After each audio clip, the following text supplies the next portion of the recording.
نحمده ونستعينه ونستغفره ونؤمن به ونتوكل عليه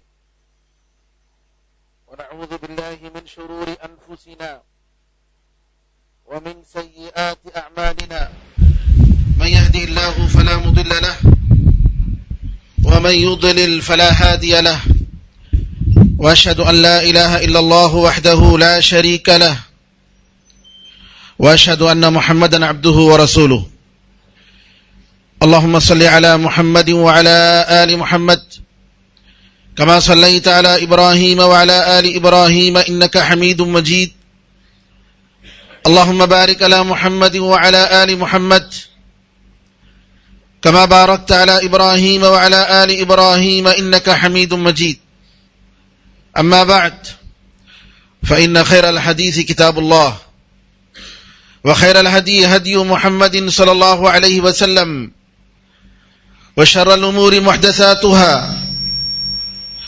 وكل محدثة بدعة وكل بدعة ضلالة وكل ضلالة في النار. تمام تعریفیں اللہ تعالیٰ کے لیے ہیں جو سارے جہاں کا خالق، مالک اور اس کا پروردگار ہے. رحمتیں اور سلامتی ہو احمد مجتبیٰ محمد مصطفیٰ محمد ابن عبداللہ پر جو سارے جہاں والوں کے لیے رحمت بنا کر بھیجے گئے. برادران اسلام، دختران ملت، میں نے اپنے گزشتہ خطبے میں برکت کے تعلق سے کچھ اہم باتیں بتائی تھیں کہ ہماری زندگی اور ہمارے مال و دولت میں، رزق میں اللہ کی طرف سے برکت کیسے ملتی ہے، برکت کیسے نصیب ہوتی ہے. ان میں سب سے پہلی بات جو ہم نے بتایا وہ یہ کہ تقوی اور پرہیزگاری. قرآن کریم میں اللہ تعالیٰ نے فرمایا وَلَوْ أَنَّ أَهْلَ الْقُرَى آمَنُوا وَاتَّقَوْا لَفَتَحْنَا عَلَيْهِمْ بَرَكَاتٍ مِّنَ السَّمَاءِ وَالْأَرْضِ. اگر یہ بستی والے ایمان لائے ہوتے، تقوی اور پرہیزگاری اختیار کیے ہوتے، اللہ کا خوف ان کے پاس ہوا ہوتا تو ہم ان کے لیے آسمان اور زمین کے برکتیں کھول دیتے.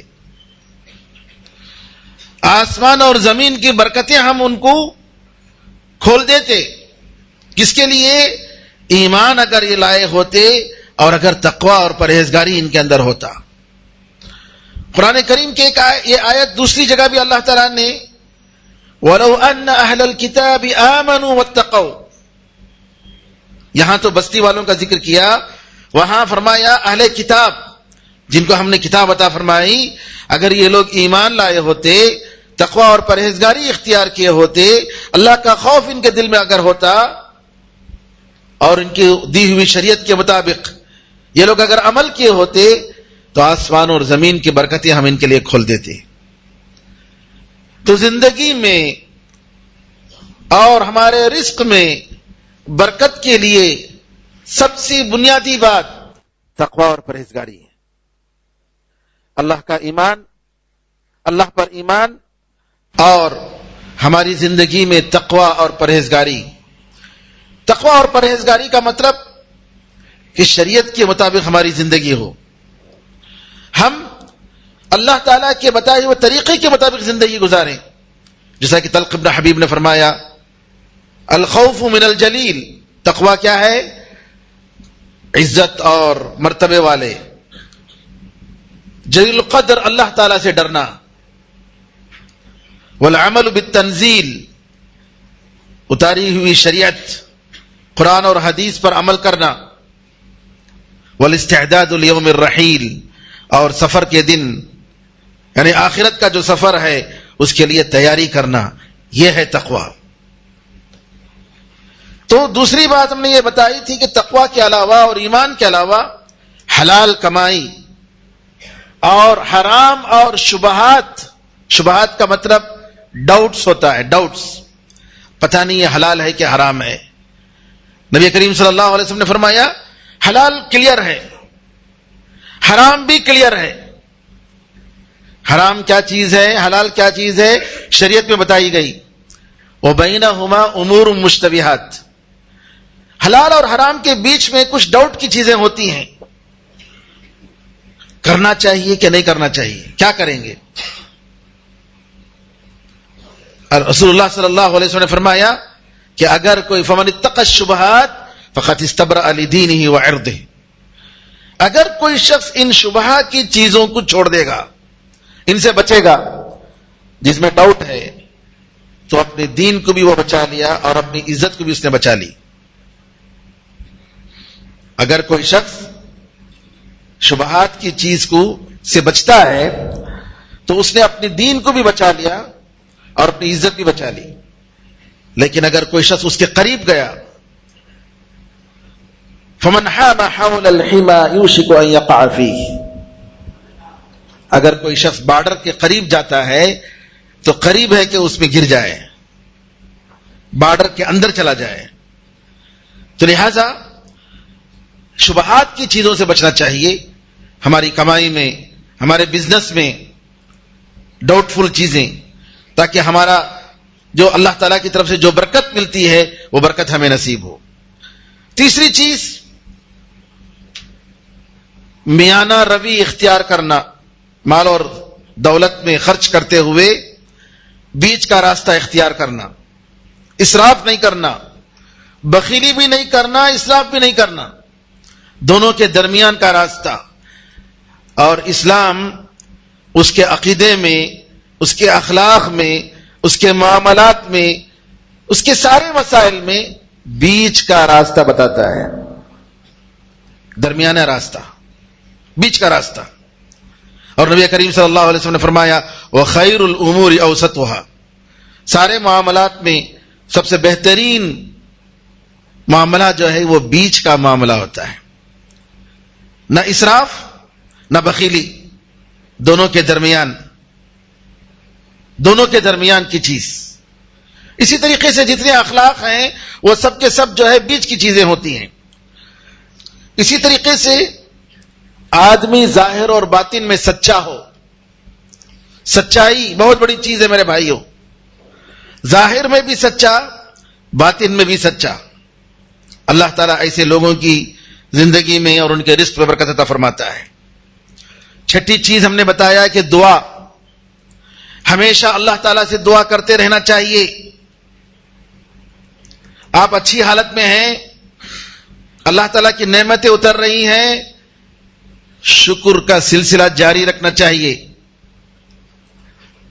الحمدللہ اور ماشاء اللہ تبارک اللہ کہنا چاہیے۔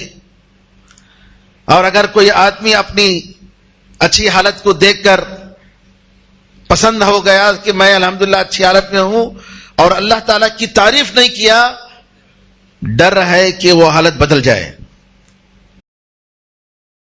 ایک حدیث میں آتا ہے کہ ایک نبی ان کی قوم اور ان کے ماننے والوں کی تعداد کو دیکھ کر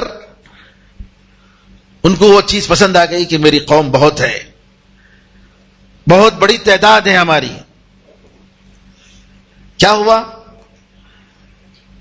اللہ تعالیٰ نے کہا کہ تم نے جو کیا ہے کہ پسند آ گئی چیز تمہیں، اور تم نے اس کا حوالہ اللہ تعالیٰ کی طرف نہیں کیا، ماشاء اللہ تم نے نہیں کہا، الحمدللہ تم نے نہیں کہا۔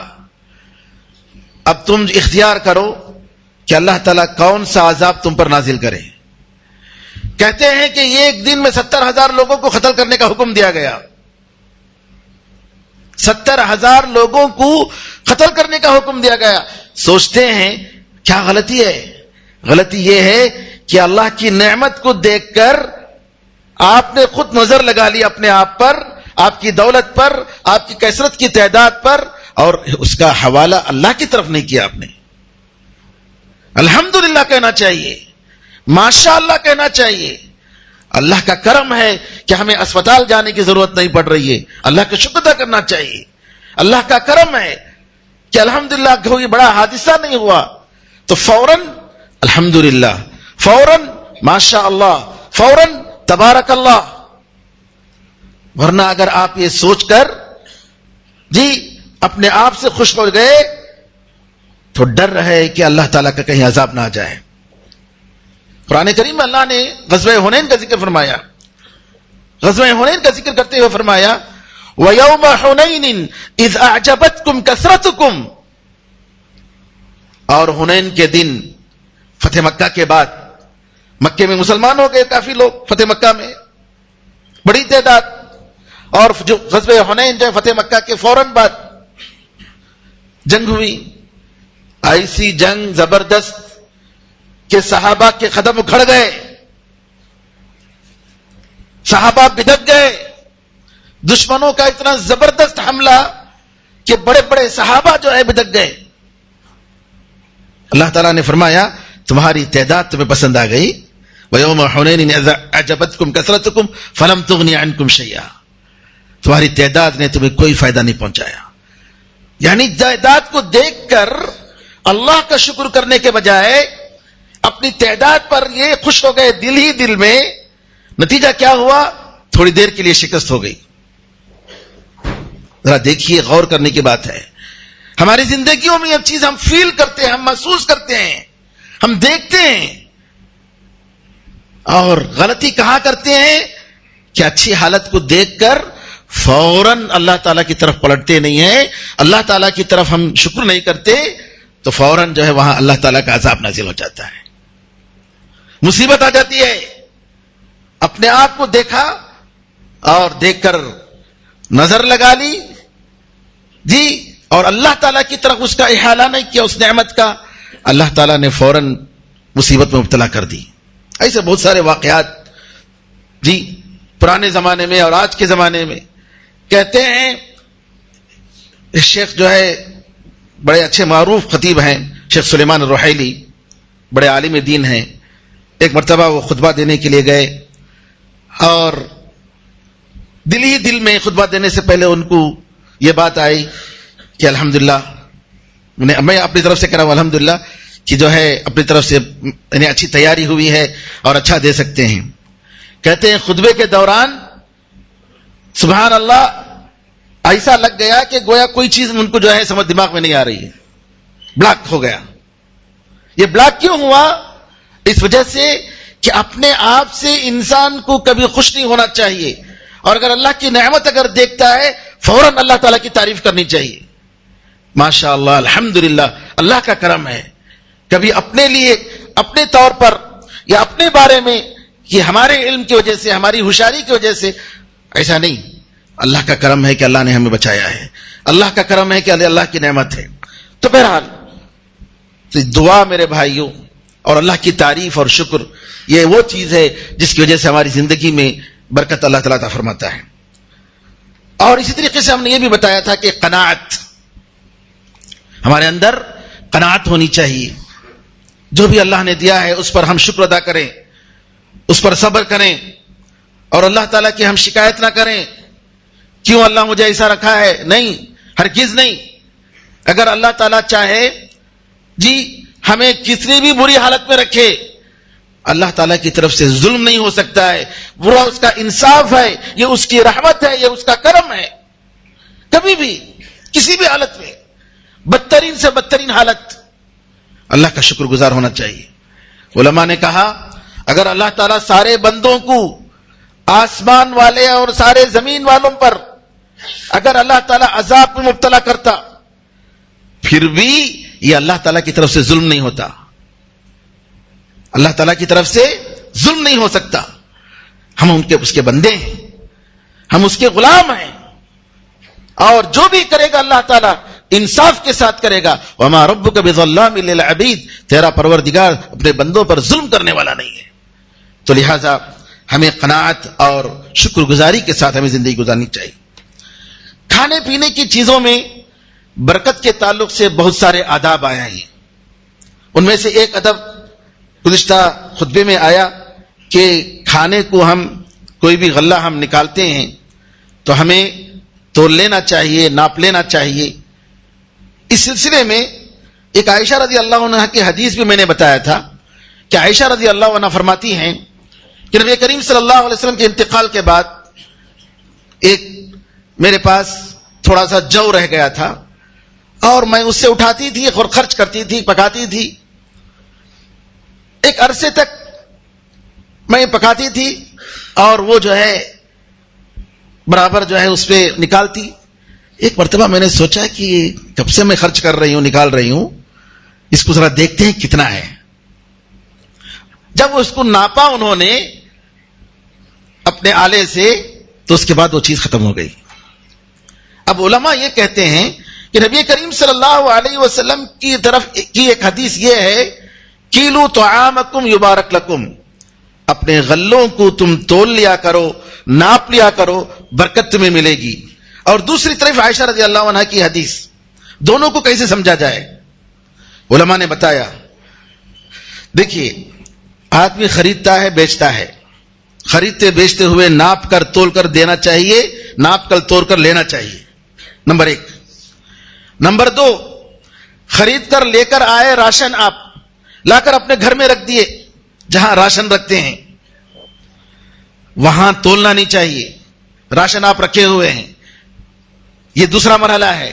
لا کر رکھے ہوئے ہیں موٹا, اب دیکھ رہے ہیں کہ تب اٹھا کر جو ہے یہ موٹا میں کتنے چاول ہیں نہیں دیکھنا چاہیے, بلکہ روزانہ آپ جب پکا رہے ہیں تب تول سکتے ہیں. ہر ایک آدمی کے پاس میجرمنٹ ہوتا ہے کہ گھر میں اتنا چاول پکنا چاہیے, اتنے افراد ہیں, تو روزانہ آپ چاول لیتے ہوئے اس میں سے یہ جو ہے تولنے کا یہ حکم دیا نبی کریم صلی اللہ علیہ وسلم نے. لیکن اپنے پاس کتنا ہے, کتنا پڑا ہوا ہے جی, وہ موٹا چاول کا یا آٹے کا, اس کو تولنے کی ضرورت نہیں. روزانہ لیتے ہوئے جتنا لینا چاہ رہے ہیں آپ, اس کو میجرمنٹ کے ساتھ لیں, اس میں برکت ہوگی. تو اس طریقے سے معلوم ہوا کہ اس دونوں حدیثوں میں کسی بھی قسم کا کوئی ٹکراؤ نہیں ہے, اور نبی کریم صلی اللہ علیہ وسلم کی کسی بھی حدیث میں آپس میں کوئی ٹکراؤ نہیں ہے, کیونکہ سب اللہ کی طرف سے آیا ہے, اور اللہ کی طرف سے جو چیز آتی ہے اس میں ایک دوسرے میں ٹکراؤ کا سوال پیدا نہیں ہوتا ہے. کھانے میں برکت کے اسباب میں سے دوسری چیز کہ کھانے سے پہلے بسم اللہ کہنا. اس کی بہت ساری حدیثیں آئی ہیں کہ نبی کریم صلی اللہ علیہ وسلم, حذیفہ رضی اللہ عنہ فرماتے ہیں کہ ایک مرتبہ نبی کریم صلی اللہ علیہ وسلم جب تک نہیں آ جاتے ہم آپ کھانے میں ہاتھ نہیں رکھتے, آپ کے آنے کے بعد ہی ہم کھانا شروع کرتے. جب کبھی ہم لوگ بیٹھ کر اجتماعی شکل میں کھاتے, تو ایک مرتبہ ایسا ہوا کہ ایک لڑکی آئی, گویا جو ہے کوئی اس کو دھکیل رہی ہے, وہ کھانے میں ہاتھ رکھنے گئی. ہم نبی کریم صلی اللہ علیہ وسلم کا انتظار کر رہے ہیں, اور نبی کریم صلی اللہ علیہ وسلم آئے. نبی کریم صلی اللہ علیہ وسلم نے آ کر اس کو پکڑ کے اس کو روک دیا. پھر اس کے بعد ایک بدبو آیا, کوئی اس کو دھکیل رہا ہے, وہ گیا سیدھے کھانے میں ہاتھ رکھنے گیا. نبی کریم صلی اللہ علیہ وسلم نے اس کا ہاتھ پکڑ لیا. نبی کریم صلی اللہ علیہ وسلم نے فرمایا, شیطان تمہارے کھانے کو اٹھانے کے لیے آیا, کبھی ایک لڑکی کی شکل میں, کبھی ایک بدو کی شکل میں, اور وہ چاہ رہا تھا کہ تم اللہ تعالیٰ کا نام لو, نام مت لو.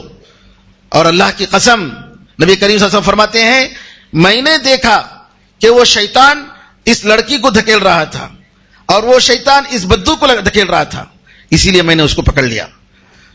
اور نبی کریم صلی اللہ علیہ وسلم فرماتے ہیں کہ آدمی جب گھر میں داخل ہوتا ہے اور اللہ کا نام لے کر بسم اللہ بول کر گھر میں داخل ہوتا ہے, اور کھانے میں اللہ کا نام لیتا ہے, تو شیطان کہتا ہے کہ تمہارے لیے کھانے اور رات میں یہاں رہنے کا انتظام نہیں ہے, یہاں سے چلے جاؤ. اور اگر وہی گھر میں داخل ہوتے ہوئے اور کھانے میں اللہ کا نام نہیں لیتا ہے, تو شیطان کہتا ہے تمہارا کھانا بھی مل گیا, تمہیں رات میں رہنے کے لیے بھی انتظام ہو گیا. صحیح مسلم کی حدیث ہے. کھانے میں برکت کے لیے تیسرا سبب, کھانا کھاتے ہوئے, کھانے کے بعد اپنی انگلیوں کو چاٹنا چاہیے, اس میں برکت ہے. نبی کریم صلی اللہ علیہ وسلم فرماتے ہیں کہ تم میں سے ایک ہر آدمی کے پاس ہر معاملے میں شیطان آتا ہے, حتیٰ کہ کھانے میں بھی آتا ہے. اور اگر لقمہ گر جائے تو اس گرے ہوئے لقمے کو پاک کرو, صاف کرو, پھر اس کو کھا لو, شیطان کو مت چھوڑو. اور جب کھانے سے فارغ ہو جائے اپنی انگلیوں کو چاٹے, کیونکہ تم میں سے کوئی نہیں جانتا ہے کہ کس میں برکت ہے. یہ صحیح مسلم کی حدیث ہے. نبی کریم صلی اللہ علیہ وسلم کا فرمانا کہ کھانے کے بعد چاٹ لینا چاہیے انگلیوں کو. آج مغربی انداز میں، مغربی طرز میں لوگ سمجھیں گے کیا جی انگلیاں میں چاٹ رہے ہیں کیا؟ نہیں، نبی کریم صلی اللہ علیہ وسلم کی سنت پر عمل کرتے ہوئے ہمیں فخر ہونا چاہیے. جی ہمیں خوشی محسوس کرنی چاہیے، ہمیں دیکھنا نہیں چاہیے کہ لوگ کیا کہیں گے. آج کتنے لوگ ہیں جو کھاتے ہوئے بایاں ہاتھ استعمال کرتے ہیں، نعوذ باللہ، جبکہ نبی کریم صلی اللہ علیہ وسلم نے صاف فرمایا کہ جو ہے بائیں ہاتھ سے شیطان کھاتا ہے، بائیں ہاتھ سے شیطان پیتا ہے. اسی طریقے سے چوتھی چیز جس کی وجہ سے کھانے میں برکت ملتی ہے، جو پلیٹ کھا رہے ہیں اس پلیٹ کو اچھی طریقے سے، پوری طریقے سے پوچھ لینا چاہیے، اور اس پلیٹ کو پوچھ کر انگلی میں جو ہے اس کو بھی کھا لینا چاہیے، چاٹ لینا چاہیے، کوئی بھی دانہ نہیں چھوڑنا چاہیے. انس رضی اللہ عنہ فرماتے ہیں کہ نبی کریم صلی اللہ علیہ وسلم نے فرمایا کہ نبی کریم صلی اللہ علیہ وسلم جب کبھی کھانا کھاتے تو اپنی انگلیاں چاٹ لیتے، اور آپ فرماتے کہ اگر کوئی لقمہ گر جائے تو اس لقمے کو جو ہے اٹھا کر صاف کر لے اور شیطان کو نہ چھوڑے. اور آپ نے ہمیں برتن کو پوری طریقے سے پوچھ کر کھانے کا حکم دیا، اور فرمایا کہ تمہیں معلوم نہیں ہے کہ کھانے کے کس حصے میں تمہارے لیے برکت ہے. یہ بھی صحیح مسلم کی روایت ہے. پانچواں سبب کھانے میں برکت ملنے کا، پانچواں سبب یہ ہے کہ کھانا کھاتے ہوئے جب آپ کھانا لے رہے ہیں برتن میں سے، مثال کے طور پر خواب رکھا ہوا ہے، آپ اس خواب سے کھانا لے رہے ہیں، نبی کریم صلی اللہ علیہ وسلم کی تعلیم یہ ہے کہ بیچ کا جو حصہ ہے اس میں سے نہ لیں، کنارے سے لیں. ہاں جب آخر میں جب نہیں ہے باقی وہی ہے تو اس کو لے سکتے ہیں، لیکن لیتے ہوئے جی جب کھانے میں جی برتن میں جس کھانا موجود ہے تو ہر آدمی کنارے سے لے. عبداللہ ابن بصر رضی اللہ عنہ فرماتے ہیں کہ نبی کریم صلی اللہ علیہ وسلم کا ایک برتن تھا، بڑا خواب تھا، 4 آدمی اس کو اٹھاتے تھے، اور جب کبھی بڑی دعوت ہوتی تو نبی کریم صلی اللہ علیہ وسلم کے گھر میں تو اس برتن کو لا کر رکھا جاتا، اس میں کھانا رکھا جاتا. تو ایک مرتبہ لوگ آئے، سرید پکایا گیا. سرید جو ہے گوشت اور روٹی، خرمے میں، گوشت کے خرمے میں روٹی کو ڈبو کر پکاتے تھے، اس کو سرید کہتے ہیں، اور عرب میں یہ بہت ہی پسندیدہ کھانا تھا. تو نبی کریم صلی اللہ علیہ وسلم نے یہ کھانا پکوایا تھا، اور سارے صحابہ بیٹھ گئے، اور جب لوگ زیادہ ہو گئے تو نبی کریم صلی اللہ علیہ وسلم اکڑوں کے جیسے بیٹھتے ہیں نا، اکڑوں کے بل اپنے دونوں پیر کو رکھ کر جو ہے اس طریقے سے بیٹھتے ہیں، بیٹھ گئے. بدو نے کہا یہ کہاں بیٹھتا ہے؟ کہا کہ میں ایک شریف بندہ، اللہ کا بندہ بن کر میں رہنا چاہ رہا ہوں، میں بڑا بادشاہ اور فخر کے ساتھ میں کھانا نہیں چاہتا. پھر اس کے بعد نبی کریم صلی اللہ علیہ وسلم نے فرمایا برتن کے کنارے سے کھاؤ اور بیچ کا حصہ چھوڑ دو، اس میں برکت نازل ہوگی، اس میں برکت نازل ہوگی. تو یہاں کہنے کا مطلب یہ کہ خواب سے کھانا لیتے ہوئے کنارے سے کھانا لیں. اور اس طریقے سے جیسا کہ عرب کا سسٹم ہے کہ بڑے برتن میں بیٹھ کر کھاتے ہیں لوگ، تو ایسی صورت میں کنارے سے اپنے پاس جو حصہ ہے اس سے کھانا لینا چاہیے، بیچ میں سے لینا نہیں چاہیے. شیخ ابن عثیمین رحمۃ اللہ علیہ فرماتے ہیں ہاں اگر بیچ میں گوشت رکھا گیا ہے، جیسا کہ کھانے کے حصے ہیں جی، تو گوشت بیچ میں رکھا گیا ہے اور سارے لوگوں کو اس میں سے نکال کے کھانا ہے، تو کوئی حرج نہیں کہ اس میں سے سارے لوگ کنارے کنارے سے گوشت کو لے کر کھائیں، اس میں کوئی حرج نہیں ہے. جیسا کہ نبی کریم صلی اللہ علیہ وسلم کے بارے میں آتا ہے کہ آپ کو کدو پسند تھا. انس رضی اللہ عنہ کہتے ہیں کہ میں نے دیکھا کہ نبی کریم صلی اللہ علیہ وسلم کدو کو سالن میں تلاش کر کر کے نکالتے تھے اور کھاتے تھے. تو بیچ میں عام حکم کے بیچ کا جو برتن ہوتا ہے اس میں سے آدمی ڈائریکٹ نہ لے بلکہ کنارے سے لے، اس کی وجہ سے بھی برکت آتی ہے. کھانے میں برکت کا ایک اور سبب، چھٹا سبب، کھانا پکنے کے بعد تھوڑی دیر کے لیے چھوڑ دینا چاہیے. جیسے ہم لوگ کہتے ہیں نا دم ہو رہا ہے، کھانا پکنے کے بعد جو ہے تھوڑی دیر کے لیے چھوڑ دیتے ہیں کہ ہم لوگ آپس میں کیا کہتے ہیں، دم دے رہے ہیں کھانے کو، تاکہ اس کی گرمی اس کی تھوڑی کم ہو جائے. نبی کریم صلی اللہ علیہ وسلم کے بارے میں اسماء بنت ابوبکر صدیق رضی اللہ تعالی عنہ جی آپ کے بارے میں ہے کہ جب وہ کبھی سرید بناتے، کھانا پکاتے تو جو اس کو ڈھانک دیتے تھے حتیٰ کہ اس کی گرمی اس کی ختم ہو جاتی. اور وہ کہتے اسماء بنت ابی بکر صدیق رضی اللہ عنہما, میں نے نبی کریم صلی اللہ علیہ وسلم کو میں نے سنا کہتے ہوئے کہ یہ تھوڑی دیر کے لیے چھوڑ دینا یہ ایک برکت کا بڑا سبب بنتا ہے. تو کھانا پکتے ہی فوراً کھانے کے لیے نہیں, تھوڑی دیر کے لیے چھوڑ دینا چاہیے. 7ویں چیز برکت کا سبب کہ کھانے کے میں اجتماعی شکل میں بیٹھ کر, گھر میں پورے ممبر ہیں. کیا ہوتا ہے آج کل ہر آدمی مصروف ہے, الگ الگ جا کے کھاتا ہے. ایسا نہیں کھانا چاہیے, بلکہ جا کر سارے مل کر گھر کے پورے افراد بیٹھ کر ایک ساتھ اجتماعی شکل میں کھانا چاہیے. وحشی بن حرب کہتے ہیں, وہ اپنے باپ اور اپنے دادا سے روایت کرتے ہیں, ایک آدمی نے نبی کریم صلی اللہ علیہ وسلم نے شکایت کی کہ اللہ کے رسول ہم کھاتے ہیں لیکن ہمارا پیٹ بھرتا نہیں ہے. تو نبی کریم صلی اللہ علیہ وسلم نے فرمایا شاید تم لوگ الگ الگ کھاتے ہو, ایسا مت کرو, کھانے میں تم لوگ ایک ساتھ جمع ہو جاؤ اور اللہ کا نام لو, اس میں اللہ تعالیٰ برکت عطا فرمائے گا. تو یہ بھی ایک ادب ہے, اور اس کے بہت سارے فوائد ہیں کہ فیملی ممبر سب مل کر ایک ساتھ بیٹھ کر جب ناشتہ ہوتا ہے یا کھانا ہوتا ہے, جب گھر میں ہیں, خاص طور پر چھٹیوں کے موقع پر یا رات میں جب سب لوگ اپنے کام سے واپس آ جاتے ہیں, اسکول سے پڑھائی سے واپس آ جاتے ہیں, سب لوگ مل کر کھائیں, اس میں برکت ہوتی ہے. اسی طریقے سے 8ویں چیز جس کی وجہ سے برکت نصیب ہوتی ہے کہ گھر میں جب داخل ہو تو سلام کرنا چاہیے. قرآن میں اللہ نے فرمایا کہ تم لوگ جب گھر میں داخل ہو تم اپنے آپ پر سلام کرو, اللہ تعالیٰ کی طرف سے یہ سلام مبارک ہے, بہت پاک ہے, مبارک برکت کا سبب ہے. سلام کرنا چاہیے, بلکہ حدیث میں آتا ہے کہ اگر گھر میں کوئی بھی نہ رہے تب بھی سلام کرنا چاہیے. گھر میں داخل ہو تو بسم اللہ بول کے داخل ہو, السلام علیکم, کیونکہ فرشتے ہوتے ہیں. 9واں سبب جس کی وجہ سے برکت ملتی ہے, صلہ رحمی کرنا, رشتہ داری کا حق ادا کرنا, رشتہ داروں کے ساتھ اچھا تعلق رکھنا, رشتہ داری کاٹے بغیر رشتہ داروں کا حق ادا کرنا, یہ ایک بہت بڑا سبب ہے جس کی وجہ سے آدمی کی زندگی میں برکت ملتی ہے. میرے بھائیو, آج کتنے گھرانے ہیں کہ رشتوں کو کاٹے ہوئے ہیں. میری چیز, میرا حکم چلنا چاہیے. نعوذ باللہ, یہ میں پن سب ختم ہو جائے گا. انسان کیا ہے؟ کچھ نہیں ہے, اس کی کوئی حیثیت نہیں ہے. لہذا یہ فخر اور تکبر کی چیزوں کو چھوڑ کر رشتہ داری کو ملانا چاہیے. برکت ختم ہو جاتی ہے, اس کے 2 بڑے اہم سبب ہیں. سب سے پہلا سبب اللہ تعالیٰ کے ساتھ نافرمانی, معصیت, گناہوں کی وجہ سے زندگی میں برکت ختم ہو جاتی ہے. گناہوں کی وجہ سے رزق میں برکت ختم ہو جاتی ہے. گناہوں کی وجہ سے علم اور عمل میں, عمر میں برکت ختم ہو جاتی ہے. اور دوسرا بڑا سبب لوگوں کے ساتھ تعامل کرتے ہوئے دھوکہ نہیں دینا, اخلاص کے ساتھ, خیر خواہی کے ساتھ پیش آنا, اس کی وجہ سے جو ہے برکت ملتی ہے. اور اگر آدمی اس کو چھوڑ دے تو نعوذ باللہ برکت وہاں ختم ہو جاتی ہے. اللہ سے دعا ہے کہ اللہ تعالی ہماری زندگیوں میں, ہمارے رزق میں برکت عطا فرمائے. اللہ تعالی سارے مسلمانوں کی حفاظت فرمائے اور اسلام کو سربلندی عطا فرمائے. آمین ارحم الراحمین. بارک اللہ لنا ولکم فی القرآن العظیم ونفعنا وإياكم بالآیات والذکر الحکیم. انہ تعالی جواد کریم ملک رؤوف رحیم رب حلیم.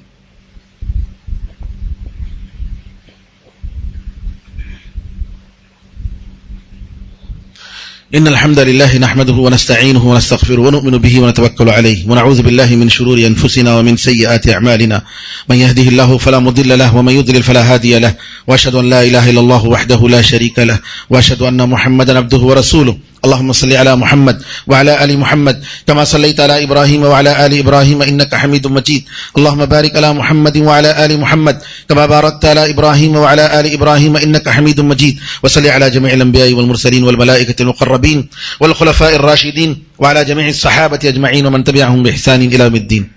اللهم اعز الاسلام والمسلمين, اللهم انصر الاسلام والمسلمين, اللهم انصر من نصر الدين. عباد الله رحمكم الله, ان الله يأمر بالعدل والإحسان وإيتاء ذي القربى وينهى عن الفحشاء والمنكر والبغي يعظكم لعلكم تذكرون. فاذكروا الله يذكركم وادعوه يستجب لكم ولذكر الله أعلى وأولى وأعز وجل وهمة أكبر.